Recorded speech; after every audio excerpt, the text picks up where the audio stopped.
मैं पदाचार्य रमेश चंद्र गौतम, भारतीय पेंशन मंच राष्ट्रीय सेक्रेटरी। पूरे भारत में होली के त्यौहार की चर्चा हो रही है, लेकिन होली का त्यौहार क्या है, कैसे बना, इस पर चर्चा नहीं होती है। होली एक ऐसा त्यौहार है जो भारत में एकता और अखंडता में बड़ी ही विघ्न पैदा करता है। होली किसी राजा को मारकर और उस हम खुशियाँ मनाएं तो ये अच्छा नहीं है।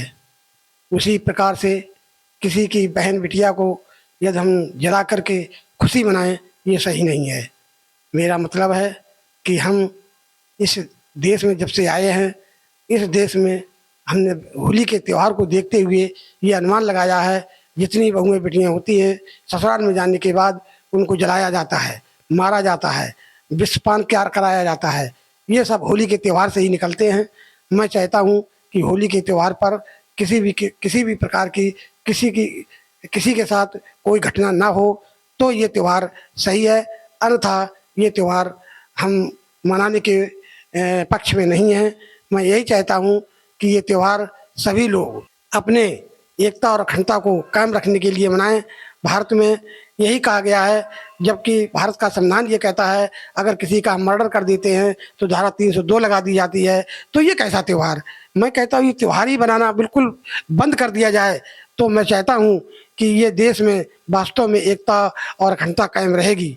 ये ऐसे त्योहारों से कोई मतलब ही नहीं निकलता है। हम किसी को कीचड़ डालते हैं, किसी को लाठी से मारते हैं, किसी के ऊपर रंग डालते हैं। अरे कोई रंग नहीं डलाना चाहता है, रंग में सारे केमिकल मिले होते हैं, इससे चेहरा और शरीर पर खुजली इत्यादि बीमारी होने की संभावना रहती है। तो इस त्यौहार को शांतिपूर्वक ऐसे मनाएं जैसे हम एक दूसरे से गले मिलें और उनके जीवन के बारे में हम पूछें कैसे हैं, क्या है। तो एक त्यौहार है, नहीं तो फिर ये वही त्यौहार आ जाता है कि हम अपनी दुश्मनी निभाएं और उसको गोली से मारें और रंग डालें और पैर भी छू लें।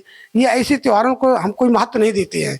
महत्व तभी हम देते हैं जब वास्तव में भारत के संविधान के अनुसार इस देश में सभी लोग एक सूत्र में बंध करके भारत देश की रक्षा करें, न कि अपनी अपनी रक्षा करें। भारत देश की रक्षा होगी तो अपनी भी रक्षा होगी। ऐसा तो नहीं है कि हम जाते हैं पंडित जी के यहाँ या अन्य किसी उच्च जात के यहाँ जाते हैं तो हमारे खाने में उनका अगर बर्तन छू जाता है उनके खाने में और वो तो फिर ऐसा त्यौहार क्या ये मतलब का त्यौहार? तो एक ऐसा होता है कि कहने को कहा जाता है, बकछेद करने से पता चलता है त्योहार त्यों माने तुम्हारी, हार माने हार। जब हमारी हार ही हो जाती है तो ऐसे त्यौहार को हम क्यों मनाएं? इसमें तो मेरे भारत देश की हानि हुई।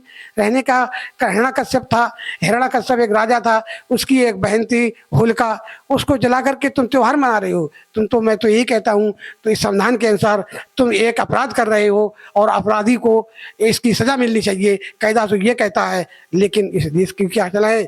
इस देश में तो मनमाद चल रहा है, जो चाहे सो करें। सरकारें भी वही कर रही हैं।